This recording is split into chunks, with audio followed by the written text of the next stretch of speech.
गुरुदेव के आशीर्वाद से प्राचीन मंत्रों की इस श्रृंखला में एक बार फिर आप सभी का स्वागत है। आज का वीडियो बेहद खास होने वाला है क्योंकि लाल धागे का अचूक उपाय हम आपको इस वीडियो के माध्यम से बताने वाले हैं। अनंत चतुर्दशी के दिन ये उपाय करना है। शुक्ल पक्ष की चतुर्दशी तिथि को अनंत चतुर्दशी है। इस दिन भगवान विष्णु के अनंत रूप की पूजा हेतु महत्वपूर्ण दिन माना जाता है। इस दिन भगवान विष्णु के भक्त पूरे दिन उपवास रखते हैं। ध्यान रखें, ये जो धागा, ये जो रक्षा सूत्र जो हम आपको बताने वाले हैं, इस रक्षा सूत्र को बांधने से आपके जीवन में जो भी विघ्न आ रहे हैं वो गणेश जी विघ्नहर्ता वो सब दूर कर देते हैं। ध्यान रखें, पूजा के दौरान पवित्र धागा बांधते हैं आप तो इससे आपके जीवन के सारे विघ्नों का नाश हो जाता है। इस व्रत को करने से व्यक्ति को अनेकों गुना ज्यादा फल की प्राप्ति होती है। कहा जाता है कि लगातार 14 वर्षों तक यह व्रत करने से व्यक्ति को विष्णु लोक की प्राप्ति भी होती है। अनंत चतुर्दशी का व्रत भगवान विष्णु को समर्पित होता है और प्रसन्न करने के लिए बहुत ही शुभ माना जाता है। शास्त्रों की मान्यता के अनुसार इस दिन भगवान विष्णु ने सृष्टि के शुरुआत में 14 लोकों का निर्माण किया था। तल, अतल, वितल, सुतल, तलातल, रसातल, पाताल, भू, भुव, स्वाहा, जन, तप, सत्य, मह की रचना की थी एवं इन लोकों की रक्षा और पालन के लिए भगवान विष्णु स्वयं भी 14 रूप में प्रकट हो गए थे, जिससे वे अनंत प्रतीत होते हैं। इसलिए आज के दिन भगवान विष्णु के अनंत रूपों की पूजा की जाती है। इस दिन जगत के पालनहार भगवान विष्णु के अनंत स्वरूप की पूजा जैसे होती है वैसे ही भगवान गणेश की भी पूजा होती है। अनंत अर्थात जिसका ना कोई अंत हो, वो आदि होता है, अर्थात वे स्वयं ही नारायण ही है। धार्मिक मान्यता के अनुसार इस दिन भगवान विष्णु के निमित्त व्रत रखते हैं और उनकी पूजा अर्चना करते हैं और अनंत सूत्र बांधते हैं तो समस्त बाधाओं से मुक्ति मिलती है। ध्यान रखें, आज के जो वीडियो में हम जो आपको उपाय बताने वाले हैं वो गणेश जी का जो रक्षा सूत्र है वो आपको बताने वाले हैं। तो अनंत चतुर्दशी का जो शुभ मुहूर्त है वो रविवार को सुबह से रात तक रहेगा, क्योंकि इसका जो मुहूर्त है वो सुबह 6:07 से शुरू हो जाएगा और 20 सितंबर को सुबह 5:30 बजे तक रहेगा। इस प्रकार चतुर्दशी तिथि 23 घंटे 22 मिनट की होगी। ध्यान रखें, पंचांग के अनुसार 19 सितंबर को रविवार को यानी कि कल मंगल, बुध व सूर्य एक ही राशि में यानी कि कन्या राशि में ही रहेंगे। तो तीनों ग्रह के इस शुभ संयोग को मंगल बुधादित्य योग के रूप में देखा जाएगा। तो ये जो है व्रत, तो इस दौरान अगर हम ये रक्षा सूत्र बांधते हैं तो हमारे जीवन से विघ्नों का नाश हो जाता है। पुराणों में अनंत चतुर्दशी की कथा के युधिष्ठिर से संबंधित होने का उल्लेख मिलता है। पांडवों के राज्यहीन हो जाने पर श्री कृष्ण ने उन्हें अनंत चतुर्दशी का व्रत करने का सुझाव दिया था। इससे पांडवों को हर हाल में राज्य वापस मिलेगा, इसका विश्वास भी दिलाया था। इस पर युधिष्ठिर ने अनंत भगवान के बारे में जिज्ञासा प्रकट हुई और श्री कृष्ण से पूछा। श्री कृष्ण ने कहा कि वह भगवान विष्णु का ही एक रूप है। चातुर्मास में भगवान श्री विष्णु शेषनाग की शैया पर अनंत शयन में रहते हैं। इनके आदि और अंत का कोई पता नहीं है, इसलिए ये अनंत कहलाते हैं। इस व्रत को विधि विधान से करने से जीवन में आ रहे समस्त संकट समाप्त हो जाते हैं। आइए जानते हैं सबसे पहले कि शुभ मुहूर्त क्या है। पूजा के लिए सर्वश्रेष्ठ मुहूर्त रहेगा सुबह 11:56 से दोपहर में 12:44 तक। 19 सितंबर को पूरे दिन चतुर्दशी तिथि है, ऐसे में राहु काल को छोड़कर आप पूजा कर सकते हैं। राहु काल का जो समय है वो शाम को 4:52 से 6:22 तक रहेगा। तो ध्यान रखें, इस मध्य में, इस काल में, इस समय में आपको पूजा नहीं करनी है। 19 सितंबर अनंत चतुर्दशी के दिन आपको ये जो धागे का जो उपाय करना है उसकी विधि आप जान लीजिए।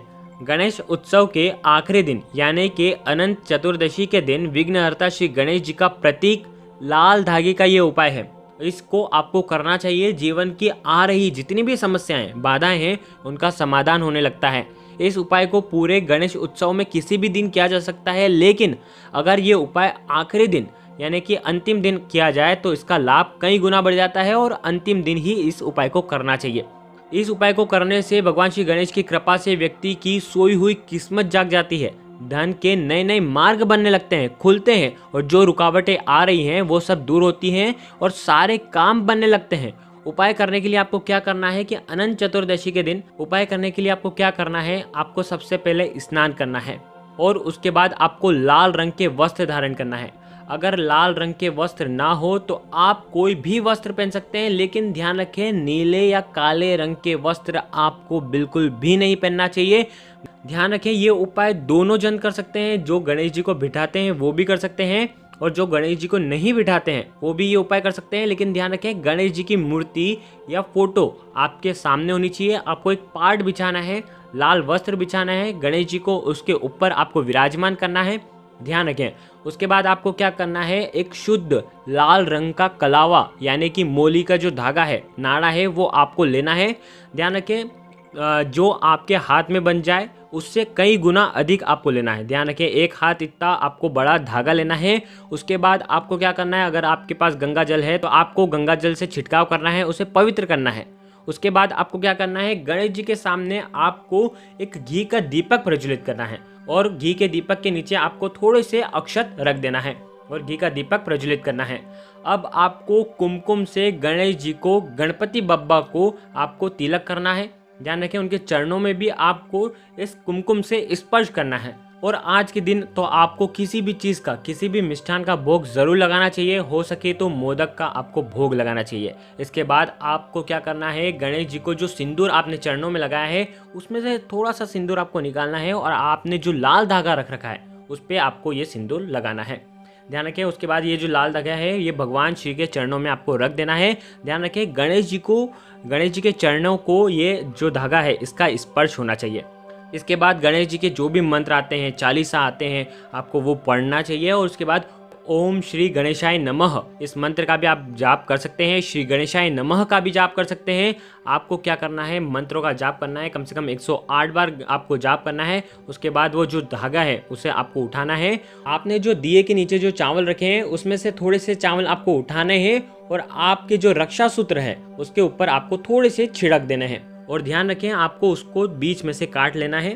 2 धागे हो जाएंगे, एक आपको स्वयं के लिए बांधना है और एक आपको आपके घर की तिजोरी है जहाँ पे आप धन रखते हैं वहाँ पे आपको ये बांधना है या रखना है। अब आपको क्या करना है, इन दोनों धागों में आपको 7-7 गठाने बांधनी है, गांठ बांधनी है। और गांठ बांधते समय भी आपको श्री गणेशाय नमः इस मंत्र का आपको जाप करना है।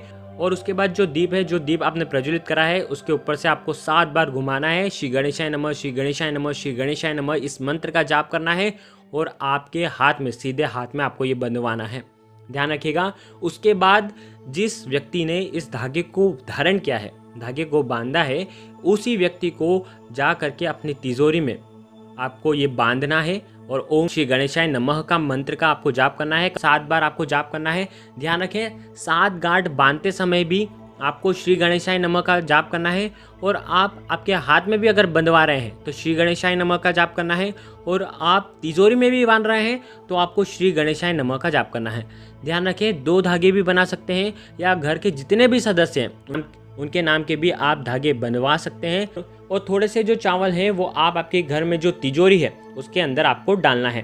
ध्यान रखिएगा। और बचे शेष जो चावल हैं वो आप पक्षियों को अगले दिन डाल सकते हैं। ध्यान रखिए ये 14 गांठ वाला रक्षा सूत्र नहीं है, ये गणेश जी का 7 गांठ वाला रक्षा सूत्र है। ध्यान रखें इससे जीवन में आ रही परेशानियां विघ्नहर्ता दूर करते हैं। ध्यान रखें आखिरी दिन है गणेश जी की कृपा प्राप्त करने का, धन के मार्ग खुलते हैं, धन प्राप्ति के नए नए अवसर आपके जीवन में आते हैं, परिवार सदस्य की रक्षा होती है, धन की रक्षा होती है, साथ स्थिर लक्ष्मी का भी वास आपके जीवन में होता है।